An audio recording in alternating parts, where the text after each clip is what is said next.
Le palais des rêves étoilés dans un royaume lointain, au cœur d'une vallée enchanteresse, se trouvait un palais grandiose connu sous le nom de palais des rêves étoilés.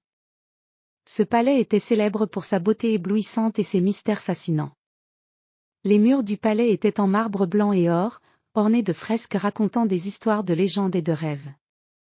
Les jardins étaient remplis de fleurs exotiques et de fontaines scintillantes, créant une atmosphère de magie et de rêve. Le palais avait été construit par le roi Albert, un monarque passionné par les étoiles et les mystères du ciel. Le roi Albert avait décoré son palais avec des éléments inspirés des constellations et des galaxies, transformant chaque pièce en un lieu où l'on pouvait presque toucher les étoiles. Un jour, une jeune exploratrice nommée Léa reçut une invitation spéciale pour visiter le palais des rêves étoilés. Léa était fascinée par les légendes du palais et était impatiente de découvrir ses secrets.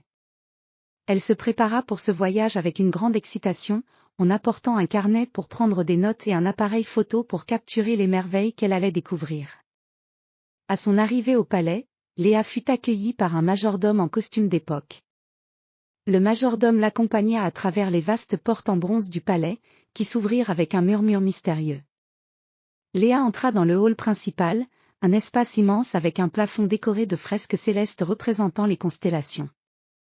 Les murs étaient garnis de tapisseries luxuriantes, et le sol était recouvert de mosaïques représentant des scènes astrales. Le majordome conduisit Léa à travers plusieurs pièces magnifiques.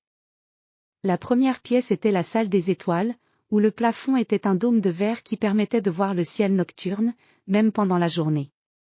Des étoiles artificielles brillaient doucement, créant une ambiance de rêve. Léa leva les yeux, émerveillée par la beauté de la scène céleste. Ensuite, Léa visita la bibliothèque des mystères, une pièce remplie de livres anciens et de manuscrits précieux. Les étagères étaient chargées de volumes traitant des étoiles, des constellations et des légendes anciennes. Léa feuilleta quelques livres, découvrant des cartes anciennes et des récits d'exploration céleste. Le majordome mena Léa vers les jardins du palais, où les fleurs éclatantes et les fontaines dansantes créaient une atmosphère de sérénité.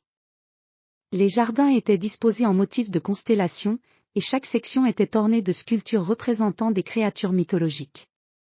Léa se promena parmi les fleurs, admirant les sculptures et les jeux d'eau scintillants. La dernière pièce de la visite était la salle des secrets, une pièce cachée derrière un panneau secret dans la bibliothèque. Cette salle était remplie de cartes et d'instruments astronomiques anciens. Au centre de la pièce se trouvait un grand télescope en cuivre, qui semblait prêt à explorer les mystères du ciel. Léa regarda à travers le télescope et découvrit une vue incroyable des étoiles et des galaxies, comme si elle était transportée dans l'espace. À la fin de sa visite, Léa remercia le majordome et se dirigea vers la sortie du palais, le cœur rempli d'émerveillement et de joie. Elle avait découvert les secrets et la beauté du palais des rêves étoilés, et elle savait que cette expérience resterait gravée dans sa mémoire pour toujours. En quittant le palais, Léa se retourna une dernière fois pour admirer la majesté du bâtiment, qui se tenait comme un symbole des rêves et des mystères de l'univers.